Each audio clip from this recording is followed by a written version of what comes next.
A little German shepherd puppy keeps following a lonely man everywhere he goes, quiet, persistent, and refusing to leave his side. At first, he tries to shake the dog off, thinking it's just hungry, but something about the way it looks at him makes him stop. Then one day, the puppy leads him into an alley, and what he finds there brings him to his knees.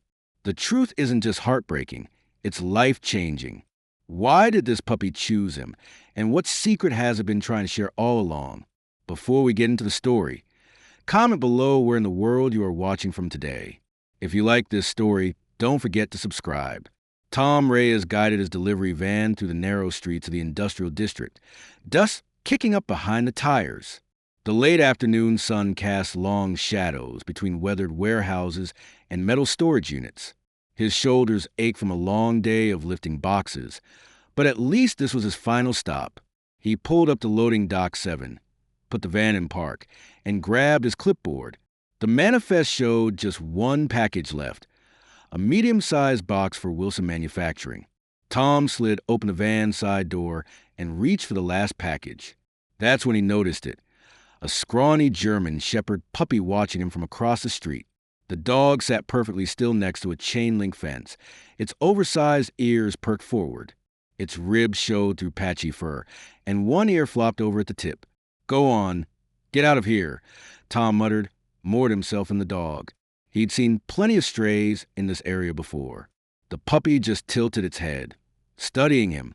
Tom shook his head and focused on his job. He hauled the box onto his shoulder and headed for the receiving entrance. After getting the delivery signed off, he climbed back into the driver's seat, ready to clock out for the day. 2 blocks later, movement caught his eye. The same German shepherd puppy trotted along the sidewalk, parallel to his van, keeping pace but maintaining its distance. Tom frowned. When he turned left at the next intersection, the dog followed, crossing the street at a careful distance. "You've got to be kidding me," Tom said under his breath. He accelerated slightly, hoping to lose his unwanted shadow. At his next red light, Tom spotted the dog again, sitting near a bus stop, its tongue lolled out as it panted in the heat, but its eyes remained fixed on Tom's van. Despite its scraggly appearance, there was an intelligence in those eyes that made Tom uncomfortable. He drove another mile, making several turns through the industrial maze. Each time he checked his mirrors, the persistent puppy would appear, sometimes half a block behind, sometimes waiting ahead at corners.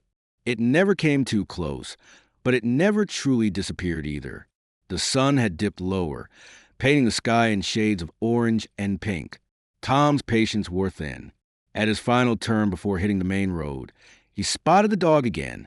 This time, frustration got the better of him.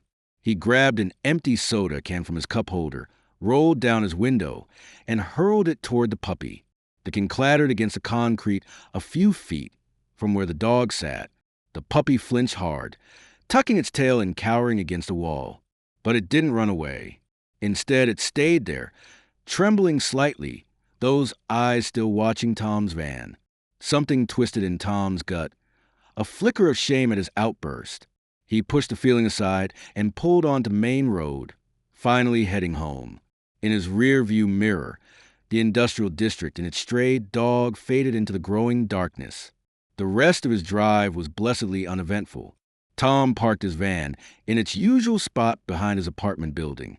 His stomach growled, reminding him he'd skipped lunch. The corner deli would still be open. Their hot pastrami sandwich sounded perfect after a long day. He locked the van and walked the short block to Jerry's Deli, ordered as usual, and waited while they prepared it. The familiar routine helped ease the tension from his shoulders. 20 minutes later, he headed back toward his apartment, paper bag in hand, looking forward to a quiet evening alone. But as Tom approached his van, he stopped short. There, curled up beneath the rear bumper, was the German shepherd puppy. It had somehow followed him all the way from the industrial district. The dog raised its head when it heard his footsteps, and Tom could see it was favoring its right front paw. A scrape ran along the pad, dry blood matting the fur around it. Tom stood frozen, his dinner forgotten in his hand, as he stared at the injured puppy. The dog stared back, not moving from its spot, as if it had been waiting for him all along. The weight of the moment pressed down on Tom's chest. He'd spent years building walls around himself, keeping his life simple and controlled. No complications, no responsibilities beyond work, no one to disappoint or to be disappointed by. But now, this dog, this stubborn, determined creature, had followed him home despite his best efforts to drive it away. Tom remained rooted to the spot, the evening air growing cooler around him as he wrestled with what to do next. The puppy's eyes never left his face, patient and unwavering, waiting for his decision. Tom stood there for a long moment, his dinner growing cold in the paper bag. Finally, he let out a heavy sigh and crouched down near the van's bumper, keeping his distance from the injured puppy. "Look, I don't need this right now," he muttered, running a hand through his graying hair. "I've got enough on my plate without some stray causing trouble." The puppy's ears twitched at the sound of his voice, but it remained still, watching him with those unerringly intelligent eyes. Tom made a sudden movement with his arms, trying to startle away like he would with other strays. "Go on, get out of here, shoo." The puppy attempted to scramble to its feet, but as soon as it put weight on its injured paw, it let out a soft, pitiful yelp. It immediately sat back down, holding the wounded paw slightly off the ground, its whole body trembling. Something inside Tom's chest cracked. The sound of that pained whimper hit him in a place he thought he'd locked away years ago. He closed his eyes for a moment, already knowing he'd regret what he was about to do. "Damn it," he whispered. Then, moving slowly so as not to frighten the dog further, he set his dinner on the ground and inched closer. "Okay, just stay still," he said softly, surprising himself with the gentleness in his voice. The puppy didn't move as Tom carefully slid his hands under its belly and legs. It was lighter than he expected, confirming his earlier observation about its ribs showing through its fur. Tom carried the dog across the small parking area to his garage, which sat attached to his ground floor apartment. He had to shift the puppy to one arm, to fish out his keys, nearly dropping them in the process. The garage door creaked as he pushed it open with his foot. The space inside was cluttered with tools, old car parts, and boxes he'd never gotten around to unpacking. A workbench ran along one wall, its surface covered in various projects he'd started and abandoned. The familiar smell of motor oil and metal hung in the air. Tom cleared a space on his workbench with one hand, pushing aside a half-assembled carburetor. He gently set the puppy down, and it stayed perfectly still, as if understanding it was being helped. "Don't move," he ordered, though his tone lacked any real authority. He rummaged through a nearby box, finding an old white t-shirt that was relatively clean. With careful movements, he examined the puppy's injured paw. The scrape wasn't as bad as it had looked initially, but it was still raw and dirty. Tom tore a strip from the t-shirt and wrapped it around the paw, trying to be as gentle as possible. The puppy didn't resist, though it flinched slightly when he tied off the makeshift bandage. "You need food, don't you?" Tom asked, more to fill the silence than anything else. He remembered the leftover roasted chicken in his refrigerator. He'd been saving it for lunch tomorrow, but "Stay here," he said, as if the injured puppy had anywhere else to go. He went through the door connecting his garage to the kitchen and pulled a container of chicken from the fridge. After a moment's hesitation, he grabbed a shallow bowl and filled it with water too. Back in the garage, he found the puppy exactly where he'd left it, though its nose was working overtime at the smell of food. Tom tore the chicken into small pieces and placed them on the workbench. The puppy didn't wait for permission. It lunged forward and began devouring the meat with desperate speed. "Hey, slow down," Tom said, pulling the chicken back slightly. "You'll make yourself sick eating like that." He doled out the pieces more slowly, and the puppy forced itself to eat at a more reasonable pace. When he set down the water bowl, it lapped eagerly at that too. Tom watched the dog eat, noting how its tail gave a slight wag between bites. He caught himself almost smiling and quickly forced his expression back to neutral. "This is a one-time thing," he said firmly, more to himself than to the dog. "Just until your paw heals up, then you're on your own." The puppy looked up at him, licking its chops, chicken all gone. Those eyes seemed to see right through him, making Tom shift uncomfortably. He found another old rug rolled up in the corner and spread it out on the floor, creating a makeshift bed.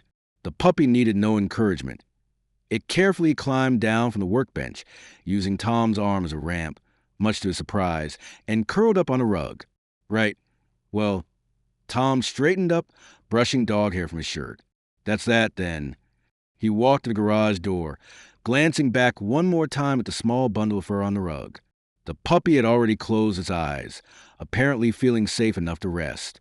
Tom shook his head, trying to clear it of unwanted thoughts. He hit the light switch and closed the door behind him, heading into his apartment. He had his own dinner to eat, after all, and a normal evening routine to follow. Best to forget about the dog in his garage, and whatever moment of weakness had led him to help it. Later that night, as Tom lay in his bed staring at the ceiling, he heard it, a soft whine coming through the wall that separated his bedroom from the garage. He tried to ignore it, rolling over and pulling his pillow over his head, but after a few minutes, he found himself getting up, just checking to make sure it's not destroying anything, he told himself as he pulled on his robe and grabbed a flashlight. The garage was dark and quiet when he opened the door. His flashlight beam found the puppy, still curled up on the rug, fast asleep. Its bandaged paw was tucked under its body, and its chest rose and fell in a peaceful rhythm. The water bowl was empty, he noticed. Tom stood there for a long moment, watching the sleeping dog. Something about the scene made his chest feel tight. This vulnerable creature, trusting him enough to sleep soundly in his garage despite how he'd treated it earlier that day. He clicked off the flashlight, plunging the garage back into darkness. As he turned to leave, he paused in the doorway. "Fine," he whispered into the darkness.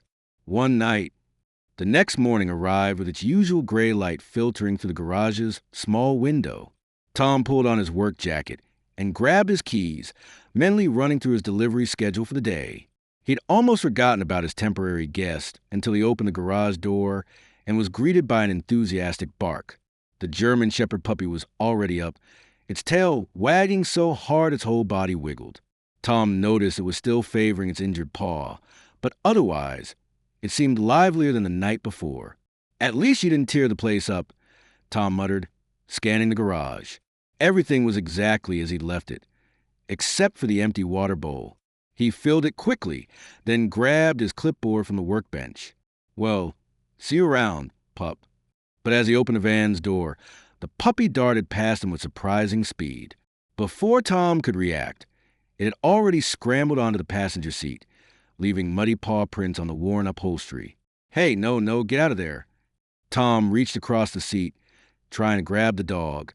The puppy scooted further away, pressing itself against the passenger door. When Tom managed to get his hands around its middle, it let out a pitiful whine, lifting its bandaged paw and looking at him with those big brown eyes. Tom froze. The puppy's tail thumped hopefully against the seat. "This is ridiculous," he said, straightening up and running a hand through his hair. "I've got work to do. I can't be driving around with some stray dog all day." The puppy tilted its head, ears perked forward attentively. Tom checked his watch. He was already running behind schedule, and wrestling with a determined puppy wasn't going to help. "Fine," he growled, "but just for today, until your paw heals up, then you're gone, understand?" The puppy's tail wagged faster. Tom climbed into the driver's seat, shooting sideways glances at his unexpected passenger as he started the engine. The dog seemed perfectly content, sitting up straight and looking to the windshield as if it had always belonged there. His first stop was a small manufacturing plant on the edge of town. As he backed the van up to the loading dock, he noticed the puppy watching every movement with intense focus, its ears swiveling to follow sounds and its eyes tracking the workers walking past. "Stay here," Tom ordered as he got out.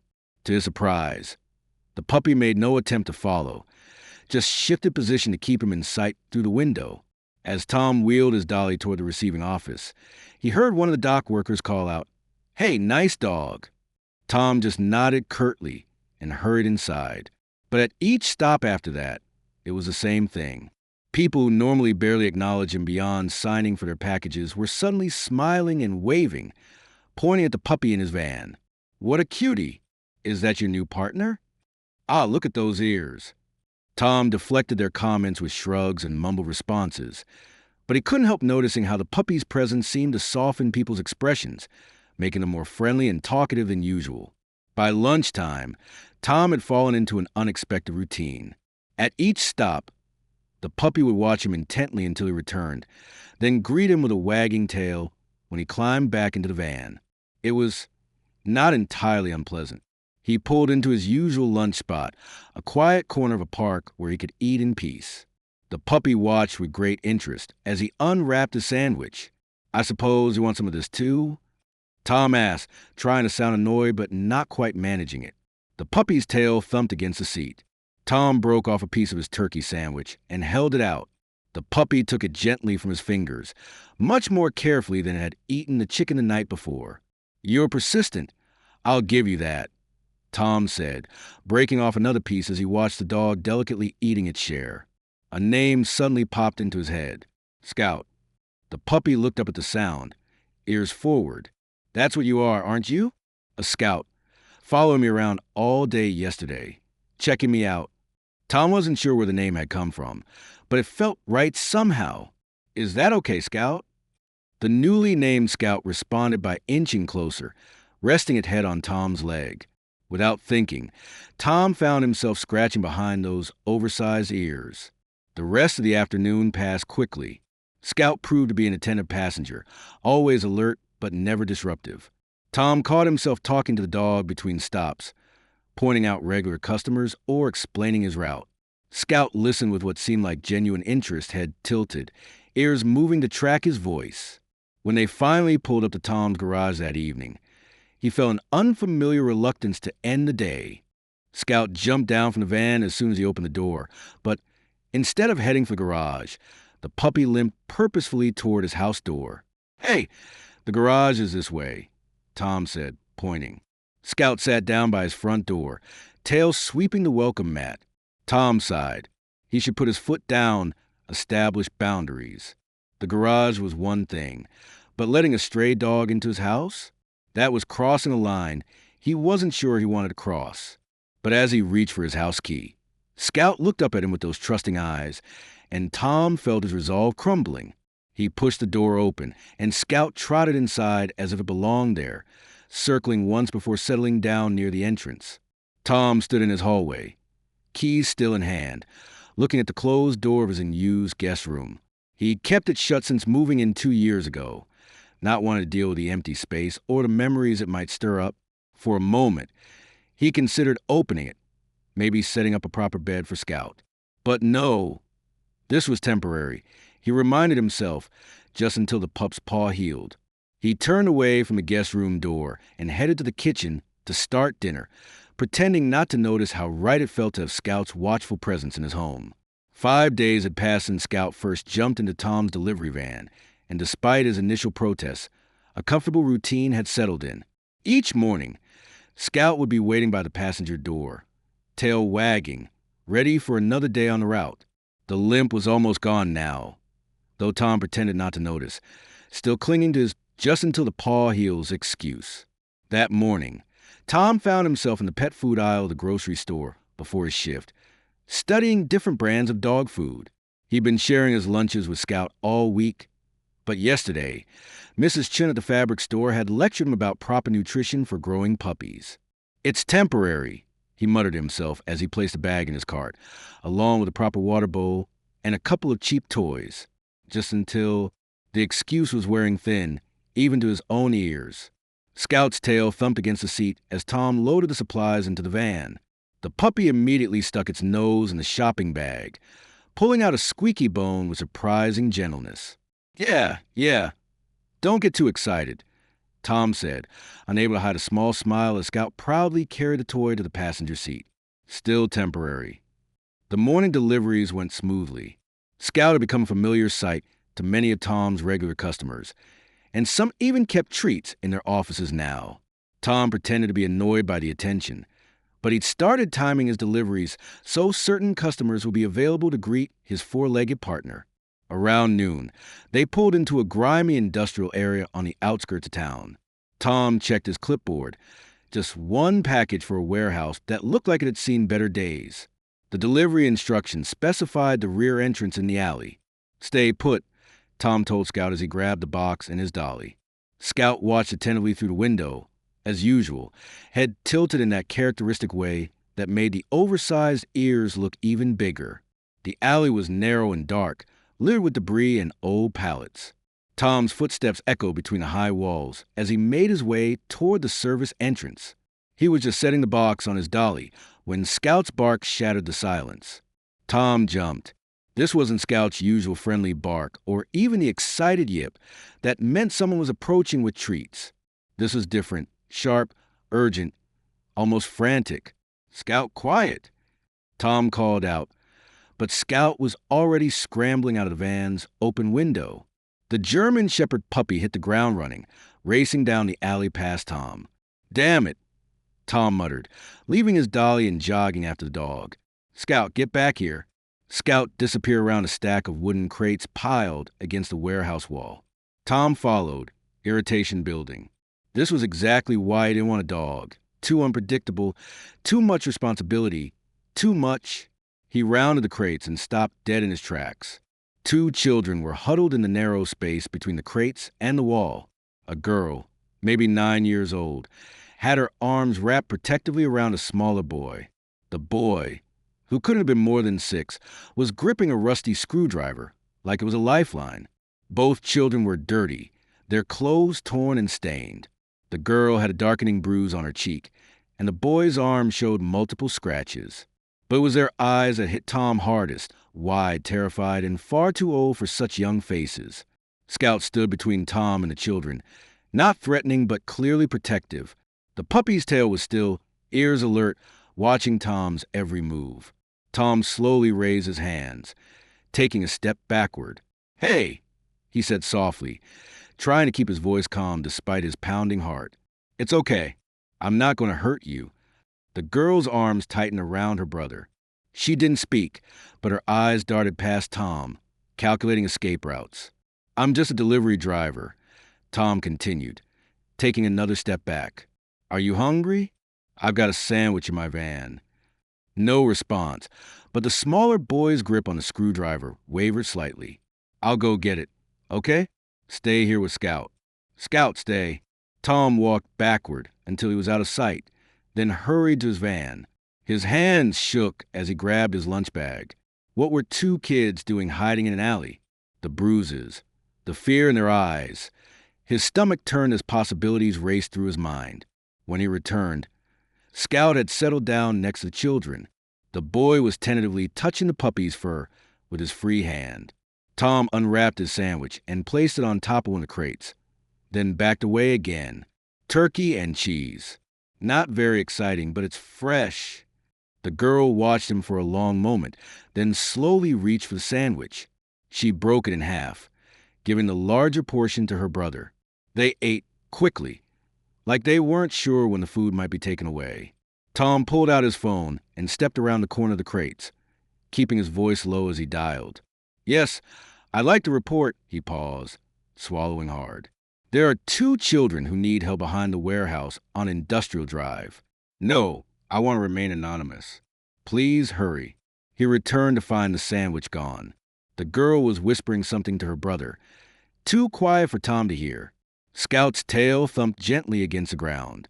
"Help is coming," Tom said softly. "People who can make sure you're safe. I'll wait in my van until they get here." "Okay." The girl's eyes narrowed suspiciously, but she gave a tiny nod. Tom walked back to his van, Scout following reluctantly. After a moment, they sat together in the front seat, watching the alley entrance.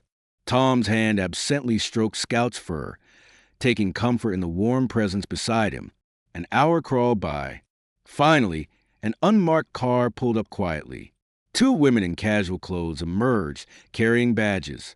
Tom watched as they approached the crates carefully, speaking in gentle tones he couldn't quite make out. Eventually, the women led the children to their car. The girl kept her arm around her brother's shoulders.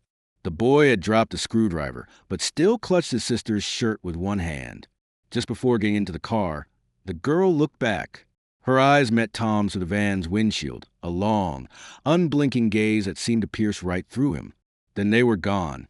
Tom sat motionless in his van, staring at the empty alley. His chest felt tight, his thoughts a jumbled mess. Scout whined softly beside him. "What the hell just happened?" Tom muttered, rubbing his face with shaking hands. Scout pressed closer, offering silent comfort as Tom tried to process what he'd just witnessed.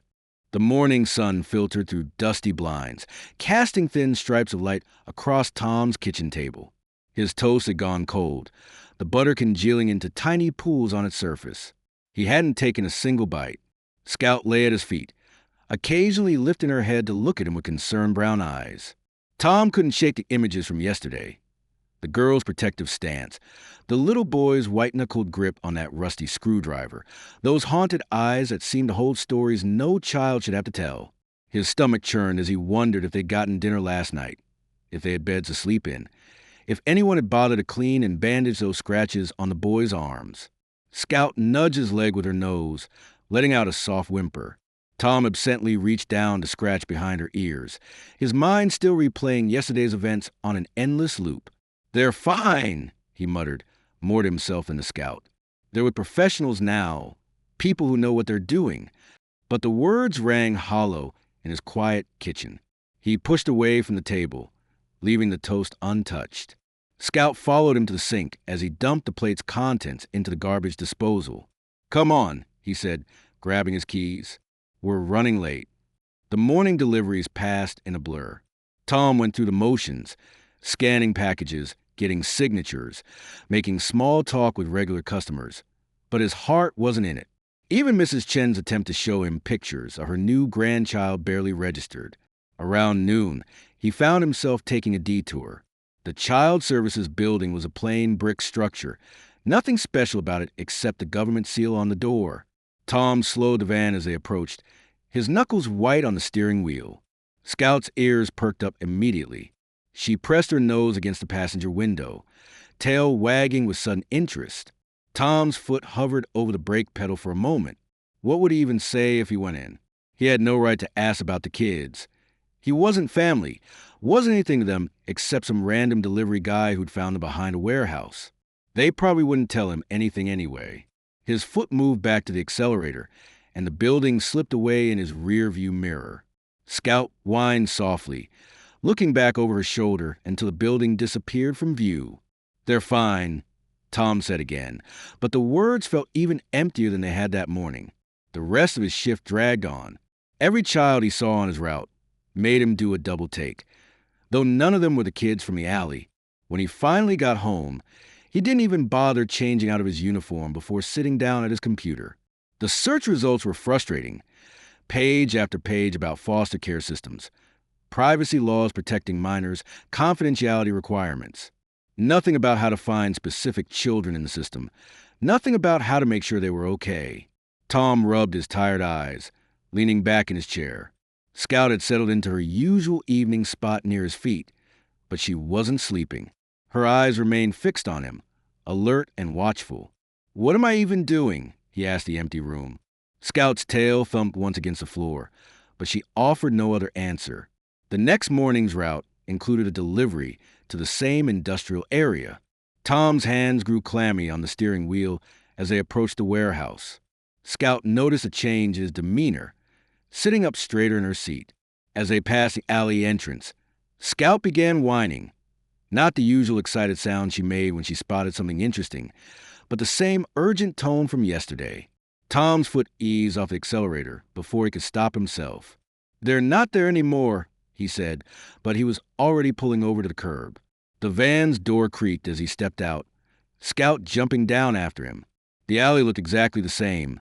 Same scattered debris, same stacked crates, same grimy walls. But it felt different now, heavy with the weight of what he'd discovered here. Tom walked slowly toward the spot where they'd found the children.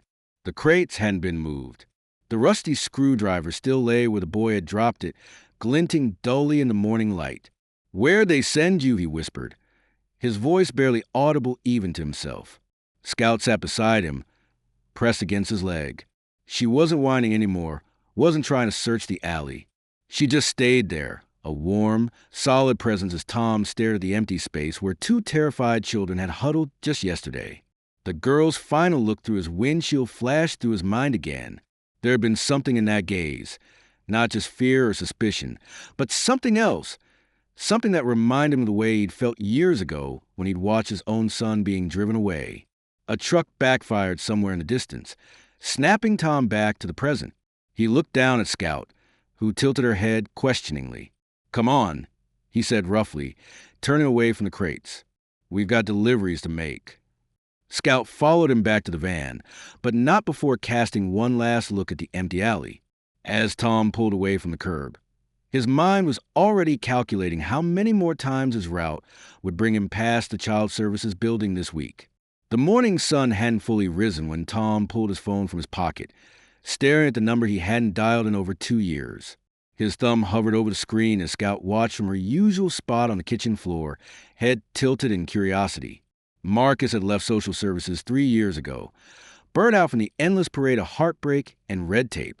They'd stayed in touch sporadically. A text here, a quick coffee there, until Tom's drinking had driven away yet another friend. Now, standing in his kitchen with the memory of 2 scared kids burning in his mind, Tom pressed the call button before he could talk himself out of it. The phone rang 4 times. Tom's heart sank with each ring until a groggy voice answered. "This better be good, Tom. It's not even 7. Marcus." Tom's throat felt dry. "I need a favor." There was a long pause on the other end. "You okay?" "You're not." "I'm sober," Tom said quickly. 3 years now. Another pause, shorter this time. "Good. That's good to hear." Marcus's voice softened slightly. "What's the favor?" Tom ran a hand through his hair, pacing his small kitchen. "I need information about 2 kids who were picked up yesterday behind the warehouse district." "Tom," Marcus's tone turned wary. "You know I don't work there anymore. And even if I did—" "I'm not asking for details," Tom interrupted.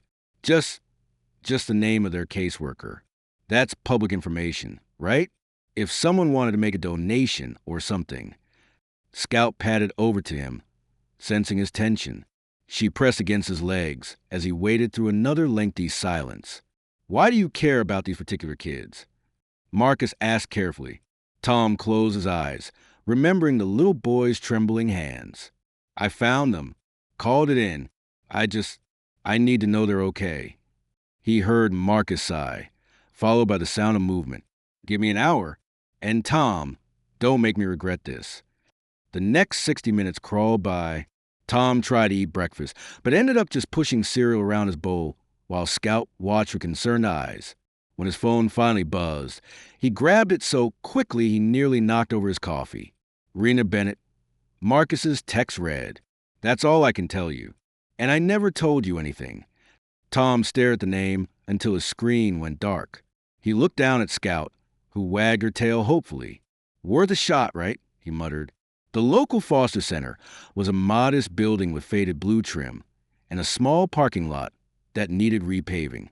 Tom pulled his van into a spot near the entrance, his heart pounding as he reached for the cardboard box he'd filled with canned goods and dry pasta from his pantry.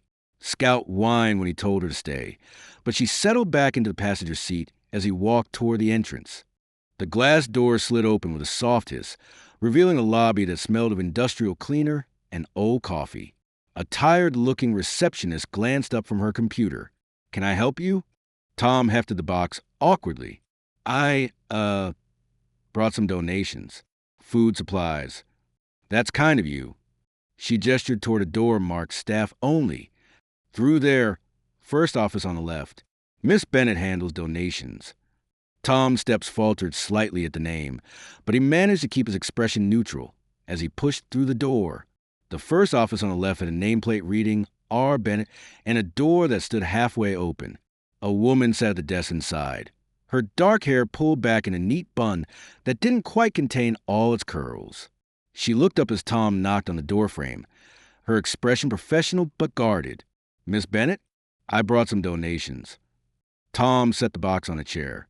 "Just some basics. Thought it might help." Rena Bennett studied him with sharp eyes that seemed to catch every detail, from his delivery uniform to the way he couldn't quite meet her gaze. "We appreciate the support, Mr. Reyes." Tom Reyes. "Thank you, Mr. Reyes. Though we don't usually get donations this early in the morning." There was something in her tone that made Tom's neck heat up. She knew. Somehow, she knew he wasn't just some random Good Samaritan. "I was in the area," he said lamely. "For work." She nodded slowly, then moved to look inside the box. "Delivery route?" Tom's hands felt sweaty. "Yeah. A sharp bark from outside cut him off.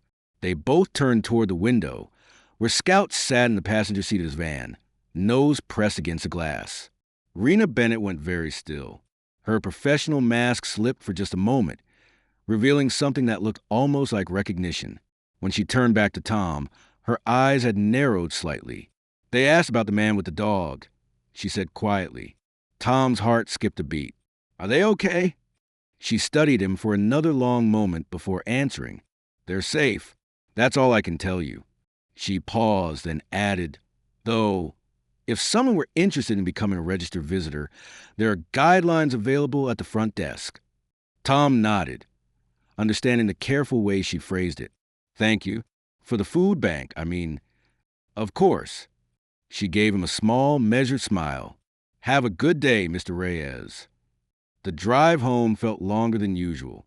Scout kept glancing at him, as if she could sense the wheels turning in his head. When they finally pulled into his driveway, Tom sat there for a long moment, engine idling. That evening, after his shift ended, he sat at his computer with a stack of forms from a foster center. The visiting guidelines were straightforward but intimidating. Background checks, character references, proof of employment and residence. His cursor hovered over the first feeble field, legal name. Scout's had settled heavily on his lap, her warm weight grounding him as he stared at the screen. Tom reached down to scratch between her ears, remembering the way the little boy had uncurled slightly when Scout had approached him in the alley. "Might be a way after all," he said quietly. Scout's tail thumped against the floor in response, and Tom began to type. Tom's hands were clammy on the steering wheel as he pulled into the foster center's parking lot for the second time that week. Scout sat in her usual spot, but today she wore a new blue collar with proper tags, something Rena had insisted on before allowing the visit. The morning sun cast long shadows across the cracked pavement as Tom checked his watch again. 9:57 a.m. His appointment wasn't until 10 o'clock, but he'd arrived 20 minutes early, too anxious to sit at home any longer. He'd changed his shirt 3 times before settling on a plain blue button-down that he hoped looked responsible enough. "Okay," he muttered, more to himself than Scout. "Remember what Rena said? No sudden movements, no pressure, just be there." Scout's tail wagged, as if to say she understood.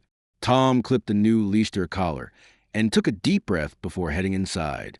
The lobby felt different today. Instead of the tired receptionist, Rena stood waiting, her expression carefully neutral as she checked his visitor badge and led them down a narrow hallway. The walls were decorated with children's artwork, bright crayon drawings that made Tom's chest tight. 20 minutes, Rena reminded him softly. "They know you're coming, but don't expect too much. They've been through a lot." Tom nodded, not trusting himself to speak. Rena opened a door that led to a small courtyard with a wooden picnic table. The space was enclosed by high brick walls covered in ivy, making it feel private despite being outdoors. A few plastic chairs were scattered around, and a worn basketball hoop hung on one wall. "Wait here," Rena said. "I'll bring them out." Tom settled at the picnic table, keeping Scout close. The leash felt strange in his hands. She hadn't needed one since that first week he'd found her, but rules were rules, and he wasn't about to mess this up. The door creaked open again a few minutes later. Tom's heart hammered as Emily appeared first, her small hand gripping Liam's tightly. They looked cleaner than they had in the alley, wearing fresh clothes that hung slightly too big on their thin frames. But their eyes still held that wary, haunted look that made Tom's throat ache. Emily guided Liam to the far side of the table, positioning herself between him and Tom. Her chin lifted slightly, protective, defiant. Liam pressed against her back, peeking around her arm with wide eyes. The silence stretched out, heavy with unspoken words. Tom's prepared greetings died in his throat as he met Emily's steady gaze. She looked so much older than 9, carrying the weight of responsibility no child should have to bear. Scout broke the tension with a single sharp bark, her tail wagging furiously as she recognized the children. The sudden sound made Liam jump. But instead of shrinking further behind his sister, he leaned forward slightly. Tom felt, rather than saw, the shift in the air as Liam's focus moved from him to Scout. The boy's deft grip on Emily's shirt loosened just a fraction, his eyes tracking Scout's wagging tail. The way she sat perfectly still now despite her obvious excitement. Several long moments passed. Then, moving with the careful deliberation of someone approaching a wild animal, Liam stepped out from behind Emily. His sister's hand twitched, ready to pull him back, but she didn't move. Liam took another small step forward, then another, his eyes never leaving Scout, who remained sitting but wiggled slightly, her whole body expressing gentle welcome. When he was close enough, Liam slowly sank to his knees. Tom held his breath. Beside him, Rena stood very still, watching the scene unfold with professional attention that couldn't quite mask her emotion. Without a word, Liam wrapped his arms around Scout's neck. The dog immediately tucked her head over his shoulder, a position so natural it made Tom's chest hurt. She didn't lick or jump, just held steady as the little boy buried his face in her fur. A small sound drew Tom's attention back to Emily. She stood rigid, tears sliding silently down her cheeks as she watched her brother. Her hands were clenched into tight fists at her sides, but she made no move to interrupt the moment. Tom wanted desperately to say something, to bridge the vast gulf between them, but he remembered Rena's warnings about pushing too hard. Instead, he kept his voice soft and steady as he said, "I was worried about you too." Emily's eyes snapped to his face, searching for something, lies maybe or hidden motives. Tom met her gaze openly, letting her see whatever she needed to see. After a moment, she gave a tiny nod, though she didn't speak. The rest of the visit passed in relative silence. Liam stayed close to Scout, occasionally reaching out to pet her head or scratch behind her ears. Emily remained standing, alert and watchful, but some of the tension had eased from her shoulders. When Rena finally announced the time was up, Liam's arms tightened around Scout for a moment before he pulled away. He retreated to Emily's side without protest, taking her hand again, but as Rena led them toward the door, he glanced back once, not at Scout, but at Tom. The drive home felt surreal. Scout lay in the passenger seat, still wearing her new collar, while Tom's mind replayed every moment of the visit. He wasn't sure what he'd expected. Tears, maybe questions, accusations. Instead, he'd gotten silence and one brief moment of connection through Scout. Later that evening, Tom sat at his kitchen table with a mug of chamomile tea, growing cold between his hands. The packet of papers Rena had given him after the visit lay on the table. Request for extended visitation, printed in bold letters across the top. Scout dozed nearby, her new tags jingling softly when she shifted in her sleep. Tom stared at the forms, reading and rereading the first page without really seeing it. The questions seemed simultaneously too simple and impossibly complex. Employment history, references, reason for request. He didn't pick up a pen, didn't reach for the papers, but he didn't throw them away either. They sat on his table, like a question he wasn't ready to answer. While outside his window, the sky darkened into night. The morning sun filtered to the Foster Center's windows as Tom sat at the now familiar picnic table. A week had passed since that first silent visit, marked by 2 more meetings that felt like tiny steps forward. Scout lay at his feet, her blue collar catching the light as she watched the door with eager attention. When Emily and Liam appeared, there was less hesitation in their approach. Emily's shoulders weren't quite as rigid, though her watchful expression remained. Liam immediately moved to Scout's side, settling on the ground next to her, while keeping one hand linked with his sister's. Emily stood for a moment, studying Tom with those 2 old eyes before slowly lowering herself to sit cross-legged next to Liam. She ran her fingers through Scout's fur, gentle and careful. "Is Scout a girl?" she asked suddenly, her voice soft but clear in the quiet courtyard. It was the first real question she'd asked him, and Tom felt his heart skip a beat. "Yeah, she is," he replied, keeping his tone casual despite the significance of the moment. "Found out when I took her to the vet that first week." Emily nodded, considering this information, her hand continuing its steady movement through Scout's fur. "Why did you name her Scout?" Tom shifted in his seat, thinking about it honestly. It just felt right.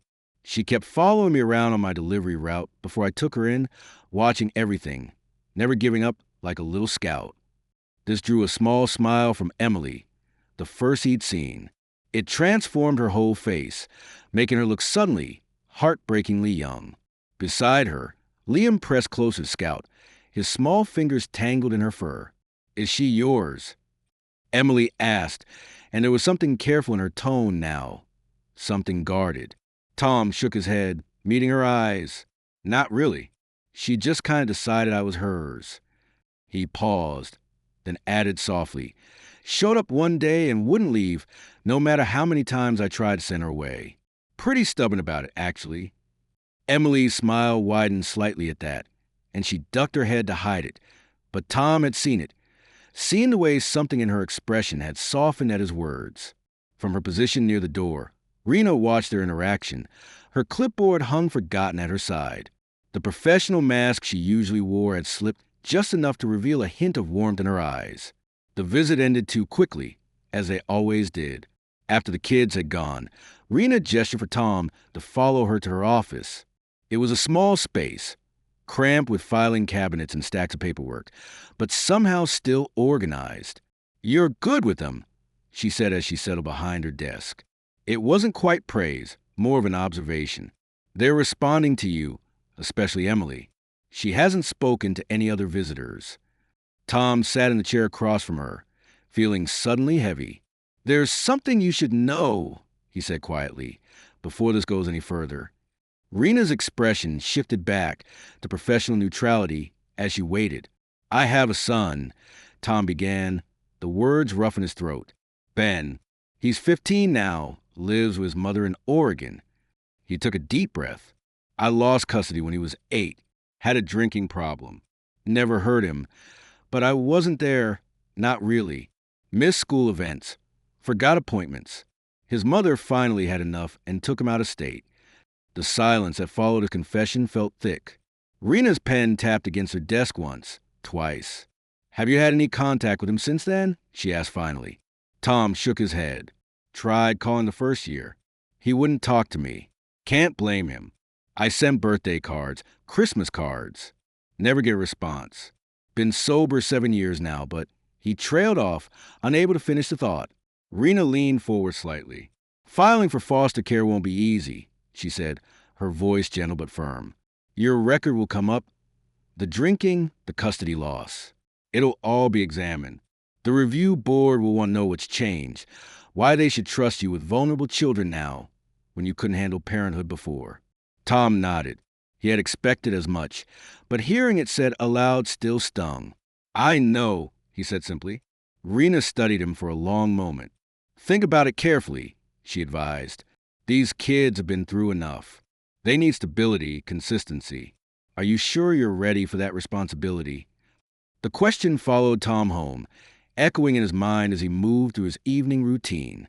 Scout seemed to sense his mood, staying close as he heated up leftover pasta and settled onto the couch. His phone sat heavy in his pocket. After a moment's hesitation, he pulled it out, fingers moving automatically to his photo gallery. He scrolled past recent pictures, mostly of Scout, back through the years until he found what he was looking for. The image was 7 years old. Benedict holding up a small fish with a proud grin. Tom stood next to him, one hand on his shoulder, both of them sunburned and happy. It was their last fishing trip together, though neither of them had known it at the time. Tom's thumb hovered over Ben's contact information, still saved in his phone, despite years of silence. The urge to call was strong, to hear his son's voice, to try to explain, to apologize again, but he didn't press the button. Instead, he set the phone face down on the coffee table and leaned back against the couch cushions.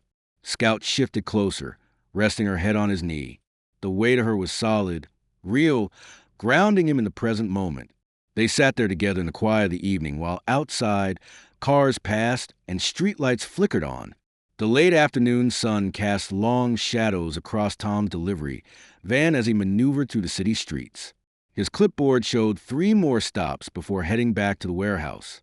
Scout dozed in the passenger seat, her head resting against the window, peaceful in the familiar routine they'd built over these past months. Tom's phone buzzed in the cup holder, displaying an unknown number. He glanced at it briefly before turning his attention to the road. Whatever it was could wait until after his shift. The phone fell silent, then immediately started buzzing again. This time, Rena Bennett's name flashed across the screen. His stomach tightened. Rena never called during work hours. He pulled into an empty parking lot and answered. "Hello, Tom." Rena's voice was taut, controlled in a way that made his chest constrict. "There's been an incident. We need an emergency placement for Emily and Liam." The world seemed to tilt sideways.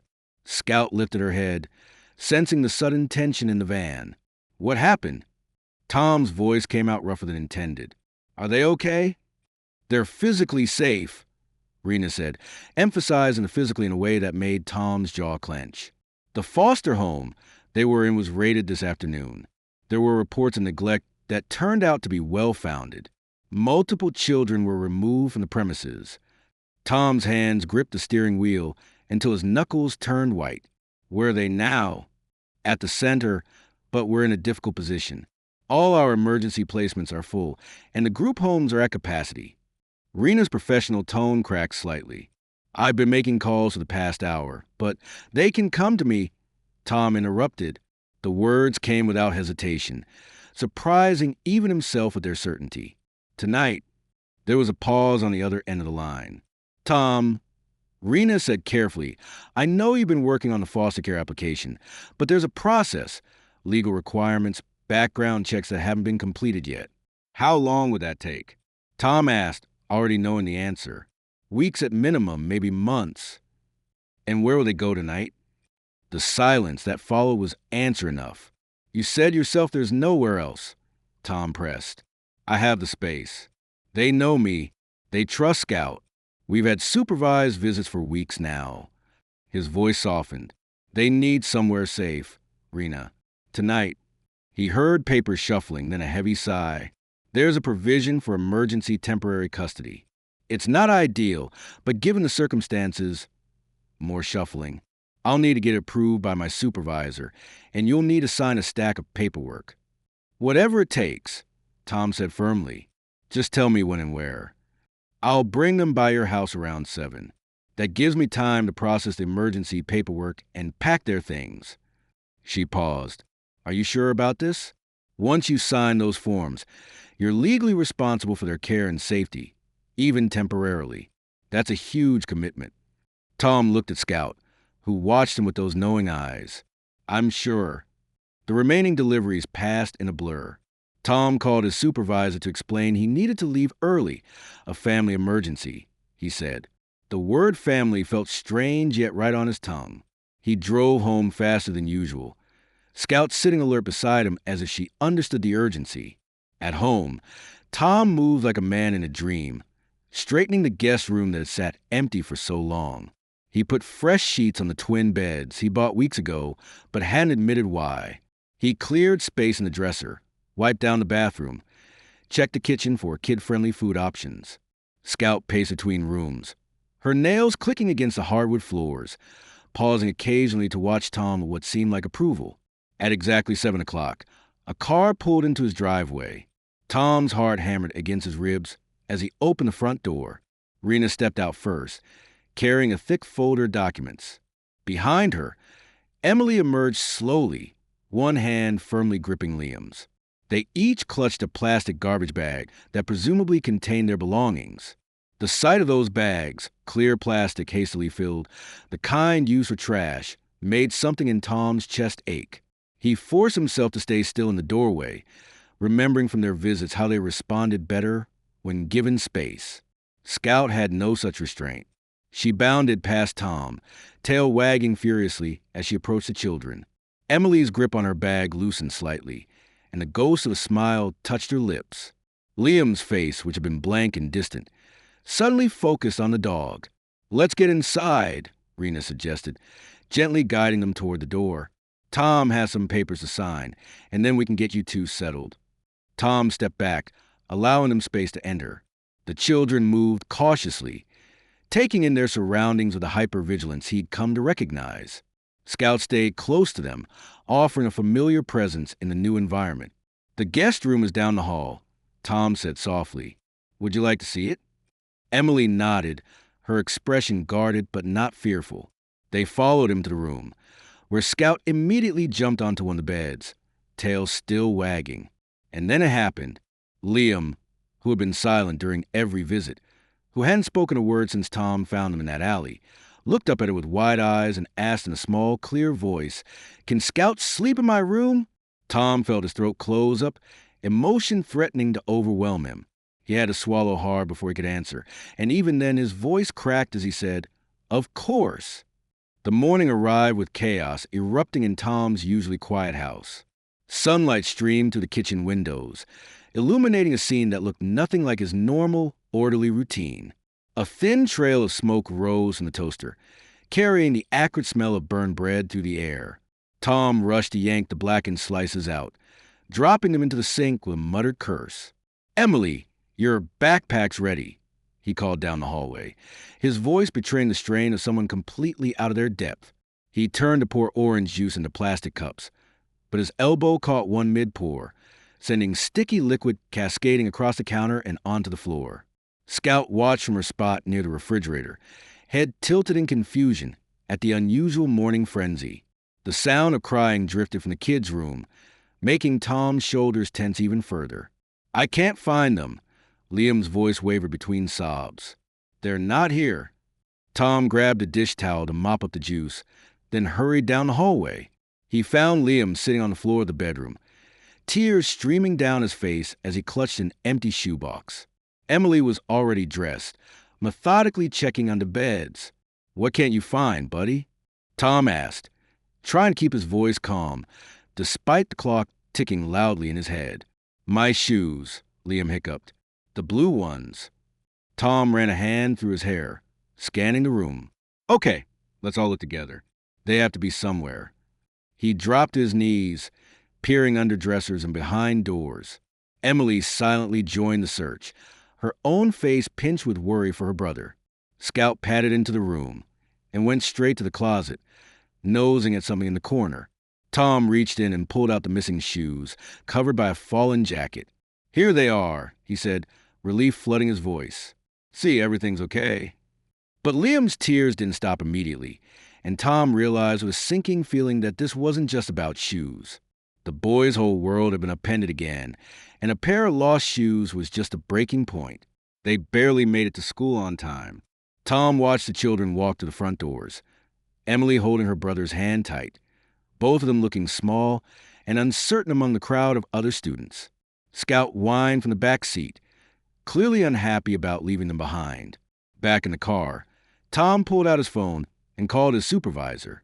"Hey, Jim, I need to take a few days off." He paused, listening. "Yeah, it's a family situation. Emergency custody of 2 kids." Another pause. "I know it's sudden. I'll make up the routes when I get back." The days stretched endlessly. Tom tried to organize the house, to prepare for another night of unexpected parenthood, but Scout remained stationed by the front door, waiting. Her vigilance made Tom's heart ache, understanding that the dog felt as protective of the children as he did. He changed sheets, bought groceries, read through the stack of paperwork Rena had left, but nothing really prepared him for the night ahead. The problem started around midnight. A piercing scream jolted Tom awake, sending him stumbling down the hallway with Scout racing ahead. He found Emily thrashing in her bed, caught in the grip of a nightmare that seemed to hold her prisoner. "Emily!" He reached out uncertainly, not sure if he should touch her. "Emily, wake up. You're safe." Her eyes snapped open, wild and unfocused. She scrambled backward until she hit the wall, breathing hard. Scout jumped onto the bed, pressing against her side, and slowly, Emily's breathing steadied. "It's okay," Tom said softly, staying where he was. "You're at my house, remember? With Scout." Recognition dawned in her eyes, followed quickly by embarrassment. She pulled her knees to her chest, making herself small. "Sorry," she whispered. "Don't be sorry. Everyone has bad dreams sometimes." Tom wished he knew what to say, how to make it better. He felt clumsy and inadequate in the face of her fear. Before he could figure out, a small sound from the other bed caught his attention. Liam sat up, his face crumpling with distress. The sheets around him were wet, and Tom could smell what had happened. "I didn't mean to," Liam said, his voice tiny and frightened. "It's okay, buddy. Accidents happen." Tom tried to sound reassuring, but inside he felt overwhelmed. He helped Liam out of bed, got him changed into clean pajamas, and stripped the wet sheets. Emily watched silently from her bed, Scout still pressed against her side. When both children were finally settled again, Tom retreated to the kitchen. His hand reached automatically for the cabinet where he kept a six-pack of beer, then froze. The urge to drink, to numb the edge of his anxiety, was strong, but the memory of where that path had led before was stronger. He pulled back, clenching his fist. Instead, he pulled out his phone and typed a message to Rena. "Is this normal?" The response came 5 minutes later. "Yes, and it gets better." Tom stared at those words for a long time, letting them sink in, then walked back to the hallway outside the kids' room, listening to their steady breathing. Scout padded up beside him, her presence solid and real. Looking down at the dog, Tom felt all his doubts and fears bubble to the surface. "I'm not good at this," he whispered. Scout didn't argue or offer false reassurance. She simply laid her head on his foot and closed her eyes, as if to say she was staying right there with him, no matter what. Tom sat at his kitchen table early the next morning, staring at his phone. The kids were still asleep, their soft breathing audible through the thin walls of his small house. Scout lay at his feet, her warm presence a silent comfort as his thumb hovered over Ben's contact information. He'd avoided this call for weeks now, making excuses about timing and preparation. But the truth was simpler and harder. He was scared. The last time they'd spoken had been almost 2 years ago, a brief exchange of holiday pleasantries that felt more like a business transaction than a conversation between father and son. The morning sun cast long shadows across the kitchen floor as Tom's finger finally pressed the call button. Each ring felt like an eternity, and he almost hung up on the third one, but then there was a click, and a familiar voice, deeper now than in his memories, answered. Did something happen? Ben's tone was flat, neither welcoming nor hostile, just carefully neutral, as if bracing for bad news. Tom's throat tightened. He cleared it roughly. "No, nothing bad. I needed to talk to you about something." There was a pause on the other end. "Okay, I've got these 2 kids staying with me," Tom began, the words coming out in an awkward rush. "Emergency foster placement. They're 9 and 6. He stopped, unsure how to continue. "You're fostering?" The surprise in Ben's voice was evident. "Since when?" "It's recent. Very recent." Tom ran a hand through his hair. "The little one, Liam, he barely talks, and Emily, she's the older one. She has nightmares. They're both so scared." He trailed off, then forced himself to continue. "I was wondering if you could tell me what helped when you were that age, when you were scared." The silence that followed felt heavy enough to crush him. Scout sensed his tension and pressed closer to his legs. "You weren't there when I needed help," Ben finally said, his voice tight with old pain. "Why them?" The words hit Tom like a physical blow, though he'd been expecting something like them. He gripped the phone tighter, forcing himself to face the truth in his son's question. "Because I learned too late with you," he admitted, his voice rough. "I'm not making the same mistake again." He could hear Ben's measured breathing on the other end of the line. The morning light grew stronger, creeping across the kitchen table, illuminating the scattered foster care paperwork and Emily's half-finished drawing from the night before. "I can't tell you what would have helped," Ben said finally, "because I don't know either. I just know what didn't help, not being there." Tom nodded, though his son couldn't see it. I know that now." "These kids," Ben said after another pause, "are they okay?" "They're safe now," Tom replied. "Got a good dog looking out for them, too." "A dog." There was a hint of something lighter in Ben's voice. "You hate dogs." "Yeah. Well, Scout kind of chose me." Wouldn't take no for an answer. Another silence fell, but it felt different this time, less weighted with unspoken accusations. "I have to go," Ben said finally. "I've got class in 20 minutes. Right, of course. Tom hesitated. Thanks for picking up. Yeah. Ben paused. Good luck with the kids, Dad. The call ended, leaving Tom sitting in the growing morning light, hold his phone in one hand. Scout's leash lay on the table where he'd been fidgeting with it earlier, and he picked it up with his other hand, running the warm material through his fingers. Scout lifted her head, looking at him with those knowing eyes that seemed to see right through him. She nudged his leg gently with her nose. Tom let out a long sigh, looking between the phone and the leash. Maybe I'll get it right this time. The morning sun cast long shadows across the school parking lot as Tom's van pulled up to the curb. He'd left early to make sure they wouldn't be late, but now that moment he'd been dreading all morning had arrived. Saying goodbye, Liam's small hand gripped Tom's jacket tightly as they walked toward the school entrance, his other hand clutching Scout's old leash, which he started carrying everywhere like a security blanket. Emily walked slightly ahead of them, her backpack looking too heavy for her narrow shoulders, but she'd insisted on carrying it herself. Remember, Tom said, trying to keep his voice steady, I packed your lunch exactly like yesterday. The juice box is in the side pocket. Liam's grip tightened. His bottom lip trembled slightly as they approached the school doors, where other children were streaming in with their parents. Emily glanced back at them, then again, her eyes darting between Tom and the school entrance. Tom knelt down to Liam's level, gently loosening the boy's grip on his jacket. Hey, buddy, look at me. Liam's eyes were wide and scared, but he met Tom's gaze. I'll be here when the bell rings, Tom promised, his voice firm and clear. Right here, in this exact spot. You can count on it. Emily had drifted back to them, hovering nearby. Though she said nothing, Tom could see the question in her eyes, the same one he'd seen in Liam's.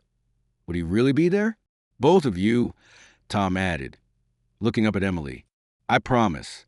3:15 sharp. Liam's grip finally loosened, though his small shoulders remained tense. Emily reached for her brother's hand, and together they walked through the school doors.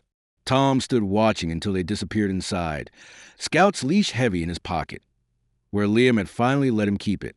The day crawled by an agonizing pace. Tom finished his deliveries early, parked the van in the school lot at 3 o'clock, and waited. Scout sat in the passenger seat, ears perked forward, as if she too was counting the minutes. When the final bell rang, Tom stood outside the van, scanning the flood of children emerging from the building. His heart beat faster with each passing second until he spotted them. Two small figures moving quickly through the crowd. Liam broke into a run first, his face lighting up when he saw Tom, exactly where he'd promised to be. Emily followed close behind, her usual careful reserve cracking into a smile. They reached him at the same time, Liam wrapping his arms around Tom's legs, while Emily stood close, her hand brushing his jacket. You came, Liam whispered, his voice muffled against Tom's jeans. Of course I did, Tom replied, his throat tight. I promised, didn't I? Liam pulled back, suddenly remembering something. He dug through his backpack, pulling out a slightly crumpled piece of paper. I made this, he said, holding up proudly. Tom carefully smoothed out the drawing. For figure stood in front of a house that leaned slightly to one side. Scout with her big ears, Tom drawn tall with spiky hair, Emily with a smile, and Liam holding what looked like Scout's leash. The house had a crooked chimney with curly smoke coming out of it. That's our house, Liam explained seriously, pointing to the drawing. See? Scout lives there too. Tom swallowed hard. It's perfect, he managed. This is going right on the fridge when we get home. That evening, Tom cooked pasta, one of the few meals he felt confident making. The kitchen filled with the smell of tomato sauce and garlic bread. And for once, the usual dinner silence was broken by Emily's voice. Miss Roberts liked my math work today, she said, twirling spaghetti around her fork. She said I could help other kids if I wanted. That's great, Tom replied, trying not to show how surprised and pleased he was at her voluntarily sharing. You must be good at math. I like numbers, Emily said with a small shrug. They make sense. They don't change. A sudden yelp of laughter interrupted them. Scout had managed to snatch a meatball right off Liam's plate, and the boy was giggling, a sound Tom had never heard from him before. The dog looked completely unashamed, licking her lips as Liam continued to laugh. Scout, Tom tried to sound stern, but he couldn't help smiling. That's not your dinner. It's okay, Liam said, still grinning. She can have it. Later, after dishes were done and pajamas were on, Tom sat on the edge of Liam's bed for their nightly routine. Usually, this meant just sitting quietly until Liam fell asleep, but tonight was different. Are we staying here? Liam asked suddenly, his voice small in the dim room. Tom felt his chest tighten. He could have given an easy answer, could have simply said yes and left it at that, but he remembered his own son, remembered all the broken promises, and knew he had to tell the truth. I want you to, he said carefully. I'm trying to make that happen. There's paperwork and rules and people who need to say it's okay, but I'm trying, Liam. I promise you that. Liam nodded, clutching Scout's leash closer. Okay, he whispered. After both kids were asleep, Tom sat at his kitchen table, the formal fostering application spread out before him. Scout lay under the table, her warm presence steady and familiar. The house was quiet except for the soft from the refrigerator, where Liam's drawing now held pride of place. Secured by a magnet shaped like a pizza slice, Tom worked through each page methodically, filling out every section with careful attention. His hand shook slightly as he signed his full name, Thomas Miguel Reyes, on each required line. The weight of what he was doing, of the responsibility he was asking to take on, pressed heavy on his shoulders. He paused on the last page, pen hovering over the final signature line. Scout shifted under the table, pressing her head against his foot. Tom looked down at her, remembering that first night she'd followed his van, how he'd tried to chase her away, how she'd simply refused to give up on him. You started all this, he said softly to the dog. Guess we're in it now. Scout's tail thumped once against the floor in response, and Tom signed the last page. The morning sun filtered through the kitchen window as Tom packed lunches, trying to keep up with Emily's excited chatter about her upcoming science project. She stood at the counter, gestured with her toast as she explained all about ecosystems and food chains. And we get to make a whole diorama, she said, her eyes bright. Ms. Roberts said we could use anything we want. Could we maybe get some craft supplies after school? Sure, Tom replied, carefully wrapping sandwiches in wax paper. We can stop at the store on the way home. He glanced at Liam, who sat quietly at the table, pushing his cereal around with his spoon. Usually, the boy would at least smile at his sister's enthusiasm, but today he seemed withdrawn, his shoulders hunched slightly. Scout lay at his feet, occasionally lifting her head to nose at his dangling hand. Tom wanted to ask what was wrong, but he'd learned that pushing too hard only made Liam retreat further. Instead, he placed an extra cookie in Liam's lunch bag and ruffled his hair gently as he set it beside him. The drive to school was quieter than usual. Emily continued planning her project, but Liam just stared out the window, clutching Scout's leash in his lap. When they pulled up to the school, he held on to a moment longer than necessary before handing it to Tom.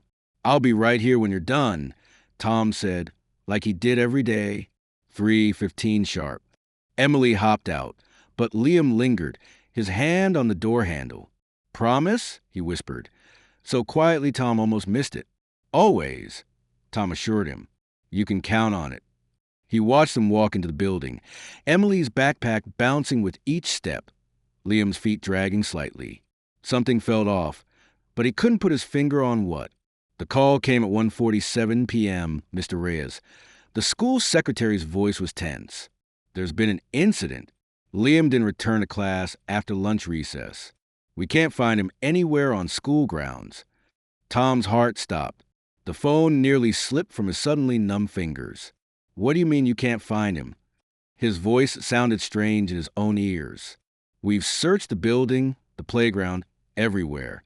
The police have been notified. We need you to come right away. Tom didn't remember the drive to school. One moment he was in his delivery van. The next he was running through the school's front doors. The main office was chaos. Teachers speaking in hushed, urgent tones. Police officers taking statements. And in the middle of it all, Emily sitting in a plastic chair, tears streaming down her face. She launched herself at Tom the moment she saw him. He was just there, she sobbed into his shirt. We were playing by the swings, And then he wasn't. I should have watched better. I should have. This isn't your fault, Tom said firmly, holding her close. We're going to find him. Rena arrived minutes later, her heels clicking rapidly across the linoleum floor. She took charge immediately, speaking with the officers and school staff, then crouching beside Emily. Hey, sweetie, she said gently. Can you tell me exactly where you last saw Liam? As Emily described the playground area again, Tom's mind raced. Where would a scared 6-year-old go? What had triggered this? The morning's quietness suddenly made terrible sense. Without really thinking about it, Tom pulled out his phone and called a number he rarely used. His heart pounded as it rang. Dad. Ben's voice was surprised, cautious. Tom's voice cracked. Liam's missing. He ran from school, and I don't know where to look, and I can't. Whoa. Slow down. Ben cut in. Who's Liam? Tom quickly explained about the foster kids, about the emergency placement, about the past few weeks. The words tumbled out frantically until Ben interrupted again. Dad, listen, he said quietly. Check places that feel safe to him. When I used to get scared at school, I'd go to that old treehouse in the park, remember? Kids need somewhere that feels protected. Tom's mind flashed to Scout barking frantically near that old warehouse weeks ago. The two frightened children huddled behind crates. I have to go, he said quickly. Ben, thank you. He found Rena in the hallway. I need Scout, and I think I know where he might be. 10 minutes later, Tom pulled up to the warehouse district, Scout practically vibrating with energy in the passenger seat. The moment he opened the door, she bounded out, nose to the ground. She led him past the warehouse where they'd first found the kids, down a narrow alley, and then stopped abruptly near a large storm drain opening. Scout barked sharply, scratching at the concrete. Tom's heart leapt. Liam, he called softly, getting down on his knees. Buddy, are you in there? No response, but Scout whined and pawed more insistently at the ground. Tom lay flat on his stomach, pulling out his phone to use as a flashlight. The beam cut through the darkness, and there, curled into a tight ball several feet inside the drain, was Liam. The boy's face was streaked with dirt and tears, his school clothes filthy. He flinched when the light hit him, but didn't move away. I heard Ms. Roberts talking, Liam whispered, his voice echoing slightly in the concrete tunnel. She said we were just temporary, that you'd probably send us back soon. A sob caught in his throat. Everyone always sends us back. Tom's chest ached so badly he could hardly breathe. Liam, please come out. We can talk about this. No, Liam pressed himself further into the shadows. I don't want to go. I want to stay with you and Scout and Emily. Listen to me, Tom said, his own voice shaking as he stretched his arm to the drain opening. I don't give up on my family anymore. The kitchen buzzed with life on a sunny Saturday morning. The sound of cartoons drifted from the living room, mixing with the gentle clinking of dishes and Scout's occasional barks at passing cars.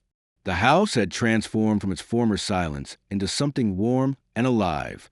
Emily sat at the kitchen table, her tongue poking out in concentration as she worked on her latest masterpiece.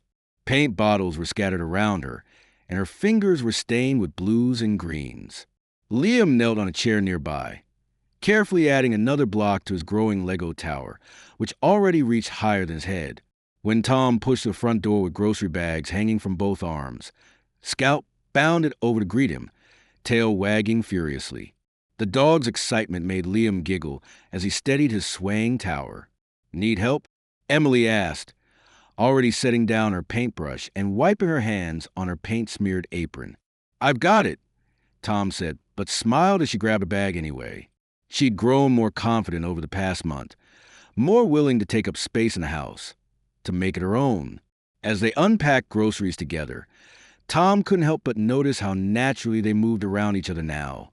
Emily knew exactly where the cereal went, and Liam automatically reached for the fruit snacks he knew would be in one of the bags. Even Scout had a routine, sitting patiently by her food bowl, knowing it would soon be filled. The mail arrived later that morning, sliding through the slot with a soft thump. Scout gave her usual warning bark, making Liam jump slightly before relaxing when he remembered what the sound meant. Tom gathered the envelopes, shuffling through bills and advertisements until he reached a thick, official-looking envelope. His hands trembled slightly as he opened it. The first page bore the Department of Child Services letterhead, and as he read the words, his breath caught in his throat. The fostering approval had gone through. All the paperwork, all the background checks, all the home visits. It was finally official. Tom sat heavily in his chair, reading and rereading the letter. Emily noticed his stillness and paused in her painting. "Is everything okay?" she asked, her voice carrying a hint of its old weariness. "Yeah," Tom managed, his voice rough. "Everything's great, actually." The doorbell rang at 6 o'clock that evening. Rena stood on the porch, holding a white bakery box and wearing a rare, genuine smile. Emily spotted her through the window and ran to open the door, throwing her arms around Rena's waist. Even Liam emerged from behind the couch to give her a shy wave. "I brought something to celebrate," Rena said, setting the box on the kitchen counter. Inside was a chocolate cake with congratulations written in swirling blue frosting. "Look." Liam tugged at Rena's sleeve, pointing to the refrigerator. The drawing he'd made weeks ago, the one with all of them together in front of the Crooked House, still held pride of place among newer artwork and school papers. Tom kept it up there the whole time. "Of course I did," Tom said softly. "It's important." They ate cake at the kitchen table, Emily chattering about school and her art projects while Liam quietly demolished his second slice. Scout lay under the table, accepting the occasional drop crumb with dignified patience. Later, as the evening cooled, Tom and Rena sat on the back porch steps. Through the gathering dusk, they watched Emily and Liam playing with Scout in the yard. Emily had found a garden hose and was creating rainbow arcs of water, while Liam chased Scout through the spray, both of them soaked and laughing. "They've come so far," Rena observed, her professional distance softened by genuine warmth. "Both of them. You too." Tom nodded, watching as Scout shook herself, spraying water everywhere and making both kids shriek with delight. "Think you're ready for adoption?" Rena asked quietly. Tom didn't answer immediately.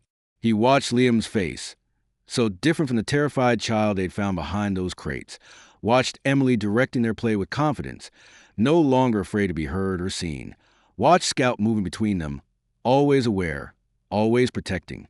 "Yeah," he said finally, "I think we all are." The weekend brought another visitor. Ben arrived early Saturday morning, standing awkwardly on the porch with a backpack slung over one shoulder. It was the first time he'd visited in years, and Tom could see him taking in all the changes. The toys in the living room, the art supplies on the table, the dog bed in the corner. Tom worked at the stove, flipping pancakes, while Emily perched on a nearby stool, telling Ben all about her school's upcoming art show. Her hands moved animatedly as she described her paintings, and Ben listened with surprising patience, nodding at all the right moments. Liam sat cross-legged on the floor, Scout's head resting in his lap as he fed her tiny pieces of bacon when he thought no one was looking. The scene was so different from the quiet, empty mornings that used to fill this house. Tom caught Ben's eye across the kitchen and saw something shift in his son's expression. Recognition, perhaps, or understanding. "Remember that little dog I told you about?" Tom asked softly. Ben nodded, a faint smile tugging at the corner of his mouth. "Yeah, it turns out." Tom watched the Scout's tail thump once against the floor, her eyes half closed in contentment as Liam scratched behind her ears. She saved 3 lives, not just 2. If you enjoyed the story of Tom and Scout, I hand-picked this next story that you will enjoy. Please don't miss this one. Click here to watch it.